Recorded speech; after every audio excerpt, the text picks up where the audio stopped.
You know, I could start this off saying I told you so, but I don't want to be right about this. I don't like being right about this. Um, but I'll get to that in a second. I want to first wish everybody a Merry Christmas. Hope everybody's having a good time with the family. I hope everybody's healthy.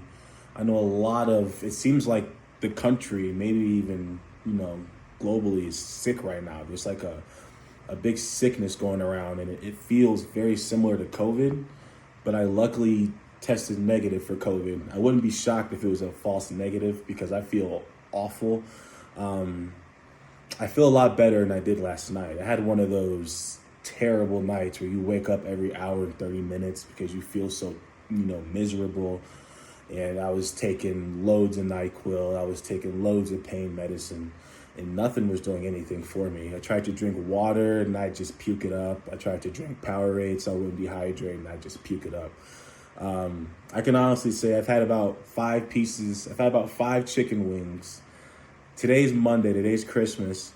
I've had about 5 chicken wings since Saturday afternoon, and I don't feel hungry at all. I've been having awful body aches. I feel terrible. And yesterday's game didn't help out. I was actually watching that game. That game was the longest I had gone without nodding off into a sleep, also since Saturday. So that game, it made life worse for me. And it started off quick, right? It starts off with a fumble, and it just seems like things were not going our way. And it's like when a game that we should have won, people are going to say we can't win on the road. We should have won that game. And as I started off the video saying, it's like there's a very small amount of people that are starting to see this and see what I'm saying, see what I've been seeing, and understand what I've been saying. And my channel is not the biggest. I don't have the biggest following. I don't have the most subscribers at all.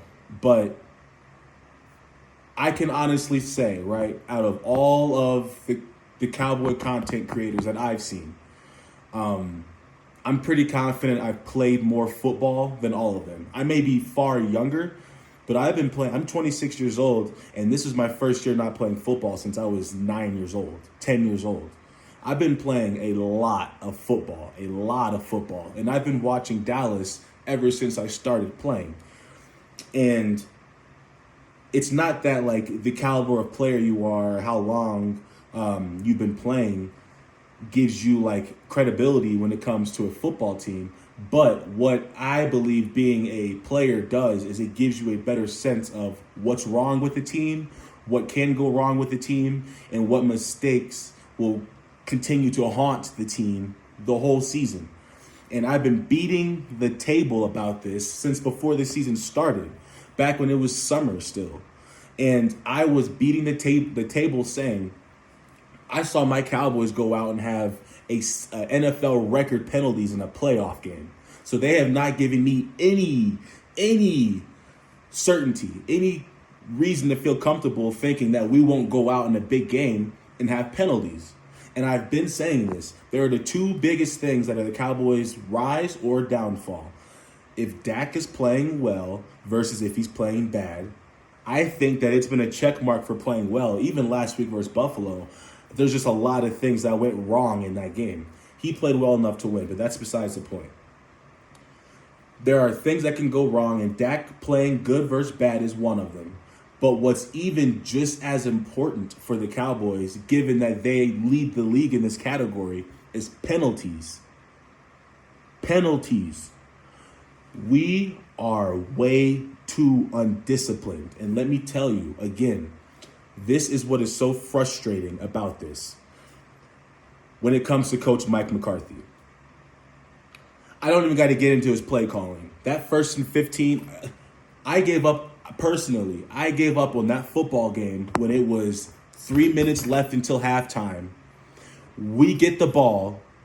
The Dolphins get the ball at the start of the third quarter. So we have the ball with 3 minutes left. The score is 7-6. We need to be aggressive. We need to make sure we get some points on this drive. We come out and we get a flag on first down, of course, 1st and 15. We run the ball twice. We run the ball twice for a total of 6 yards? 6 yards? I don't care if we got 8 yards. Why are you running the ball? Why are you running the ball? In Coach Mike McCarthy's head, what are you thinking when after the first run goes nowhere, it's 2nd and long, the clock is ticking, the Dolphins get the ball in the 3rd quarter, and you run the ball again on 2nd down? Again on 2nd down. There's no excuse for it. There's no excuse for it. He has a soft mindset, and that soft mindset carries straight over into the penalties. I tell you this, you can take some of the worst football teams and some of the worst football coaches.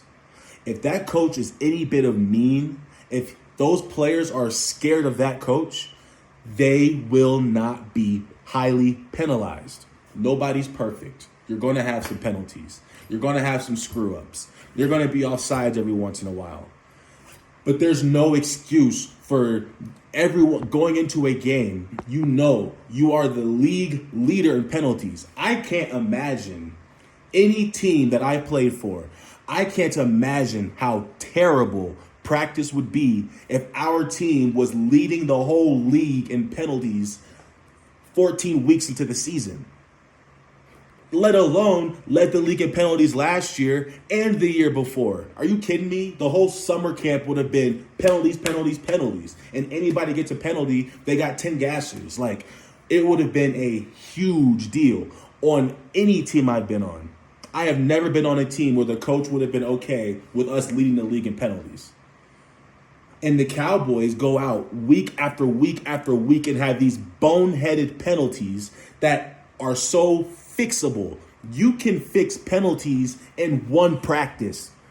If you put emphasis on it, you can flip a team around penalty-wise, discipline-wise in one practice. I'm serious. It's not hard because it's not like you got Little League and the players are new, or maybe high school, or maybe somebody's first time playing was their sophomore year. These are NFL athletes. For these players to be leading the league in penalties, that's because they're not practicing the correct way. There's no punishment for penalties in Dallas. They get penalties, they say, oh, well, we got enough star power, we'll make up for it. No, you won't. You won't. We lost the San Francisco game because of penalties. We got sent home because we had about 15 to 16 penalties, and we come out the next season and lead the league in penalties. And us as Cowboy fans are supposed to be optimistic.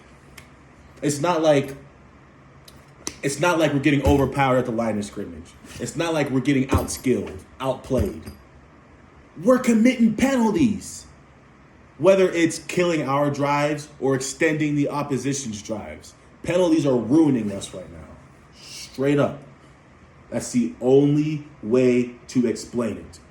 Because it was Dak not playing as well and the penalties. Dak's been playing well. Discipline and Coach Mike McCarthy not implementing any sort of thing in practice to limit these penalties. All he has to do is make a 20-minute segment, a 10-minute segment. That's all he has to do. All he has to do is just make emphasis on penalties in practice. These are NFL athletes, and they'll go out and do good. They'll go out and lower the penalties, but we don't do it. We don't do it. I promise you they don't do it. I promise you they don't do it. I've watched and played enough football. I could bet my left hand that the Dallas Cowboys have no punishment for penalties. Most teams have penalties for loafs.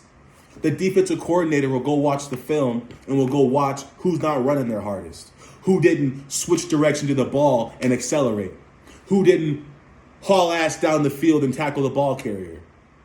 Defensive coordinators will go and write those things down. And guess what? When you come into practice on Monday or Tuesday, guess what you got to do at the end of practice? You got to pay for those loafs. And if they really want to get technical, they'll do what my last college did. You're getting penalized for loafs in practice. Because I tell you what, if a team beats us, it ain't going to be because they're more disciplined, and it ain't going to be because we wasn't ready. It's going to be because they're better than us and they have better players. That's what the problem's going to be. There's no excuse for this because we're talking about college. These are NFL players. And week in and week out, it's not like we see Dallas do this for 1 or 2 games. They've been doing this for 2 or 3 years. Years. Literally years. And Mike McCarthy goes home and he sits down and he sees that we're number 1 in penalties. The players go home, sit down, see we lead the league in penalties. Dan Quinn goes home, sees we lead the league in penalties, and lets a whole offseason come by, a whole training camp, and you come out and you do the same thing. Penalties, penalties, penalties, penalties, penalties. The face mask, I understand. A hand to the face or something, that's different. We're talking about illegal shifts, offsides, holding penalties. We're going to get a 12 too many men on the field or a 12 men in the huddle pretty soon here, the way this is going. We're not beating nobody without the penalties. And the fact that it is so fixable is the main reason why I watched that game and I slept just fine. I slept just fine because it does not matter who we play. I know that if we go out getting penalties and we go out having dumb mistakes like we did on the first drive of the game, I know we're not going to win. But I do know that these are very, very fixable things. We see a team that could be this, but they keep being this with things they can control. It's not like a team that just can't get over the hump. It's like, boom, first down. Oh, it's called back. Oh, we scored a touchdown. Oh, nope, it's called back. Oh, we got off the field on third down. It's called back. Red zone stop. Nope, first and goal. It's too often, and we cost ourselves games with this. We cost ourselves games with this just so these people on TV can go and clown us, man. And they didn't play. Some of them did. The two in that picture did. But Shannon, I'm not going to get into that. The people who did not play don't always recognize it. That's why I'm surprised why Stephen A. Smith's one of the only people to recognize it. You could talk about the road. You could talk about the numbers. You could talk about what Dallas does against certain good teams over 500, all you want. I bet if you go and look at the numbers of penalties in correlation with our losses, I bet they're right here. I bet there's a number that says, like, if Dallas doesn't have this many penalties in the game, they're crazily undefeated.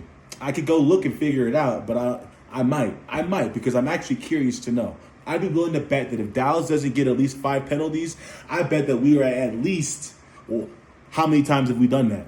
But I bet that if we were to get that stat, our win percentage would be at least 80. At least 80. I bet if you were to go take the league average for penalties per game, and whenever Dallas meets that average and doesn't shoot above the average, I bet our win percentage is like 80%. But again, how often does that happen? Because the players ain't scared of the coaching staff. I've said the same line in other videos, and I will say it until my lips fall off. If Dallas does not fix the penalty issue, we will not win a single thing. And what is so frustrating about that is penalties can be fixed in one practice. As long as the coach understands and cares enough to make an emphasis on the penalties in that one practice, then you can get it taken care of. But he's not doing it. He's not doing it. And it's beyond me. But getting this emotional has got my cold chills coming back. So I'm going to go ahead and wrap this video up. I can't get ahead of myself. I feel a lot better, but I'm kind of roller coaster-ish. I've taken like 4 showers today. I took like 7 showers last night, man. If you're out there and you got the cold, you got the cold or the flu and you got the body aches and the chills, I strongly recommend hot showers. The hot showers have saved my life, man. If it wasn't for that shower in there, being able to just go walk in there and get under that hot water, I would have been done. I'm still about done. But I'm in a new place. I'm still getting it set up. I'm gonna get some stuff on the wall back there so it can look a little more interesting. I got my little my TV stand, got it mounted. I'm happy about that. I haven't been able to enjoy it that much because I've been stuck in the bed. But yeah, let's see how this goes. Let's see how this goes. We can wonder how Dallas is gonna play, how Dak's gonna play. We can wonder if Pollard's gonna snap out of it. We can wonder if Mike is gonna snap out of it. None of that's gonna happen if we keep getting penalties because Dallas should have beat Buffalo and we should have beat that team, the Dolphins, if we were just disciplined. But we're too undisciplined. So, and that's culture. It starts in practice. So we'll see how this ends. I hope you guys agree with me. If you don't agree with me, I don't know what to tell you because I've been saying it and we're starting to see it unfold. You ain't gonna see Dallas lose a game or we're not getting highly penalized. It's just not gonna happen. But I'm gonna catch you guys in the next video. Zay Talks out. Merry Christmas to you guys again. I'll be back in the studio soon so I can get my natural setup and everything. But I'm gonna make this my studio soon. But you guys have a Merry Christmas. Peace out. Giants ain't gonna beat the Eagles, at least not today. Hopefully the 49ers lose one. So I'll see you guys.